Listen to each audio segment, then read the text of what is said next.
तो चलिए शुरू करते हैं। আসসালামু আলাইকুম। কি অবস্থা ভাইয়া, কেমন আছো? ওয়ালাইকুম আসসালাম। জি আলহামদুলিল্লাহ ভালো আছি। তুমি কেমন আছো? এই তো আলহামদুলিল্লাহ ভালো আছি।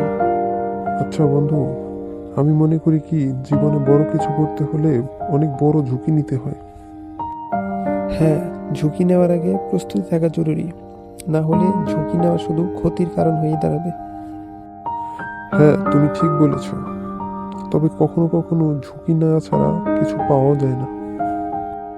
হ্যাঁ, কিন্তু সঠিক সময় এবং সঠিক জায়গায় ঝুঁকি নেওয়াটা খুবই গুরুত্বপূর্ণ। ছোট ছোট পদক্ষেপ এবং সঠিক পরিকল্পনা না হলে ঝুঁকি অনেক ক্ষতির কারণ হয়ে দাঁড়াতে পারে। বুঝলাম। আগে ছোট ছোট পদক্ষেপ নিয়ে ভালো প্রস্তুতি নিয়ে এরপর বড় পদক্ষেপের দিকে যেতে হবে। হ্যাঁ, জীবন চলার পথে আমাদের বুঝতে হবে বড় সাফল্য পেতে গেলে ছোট ছোট বিষয়ে বিজয় পাওয়াটা খুবই জরুরি। এর থেকে বুঝতে পারি ঝুঁকি নিতে ভয় পাবেন না, আর পরিকল্পনা ছাড়া ঝুঁকি নিবেন না। বুঝতে পেরেছেন?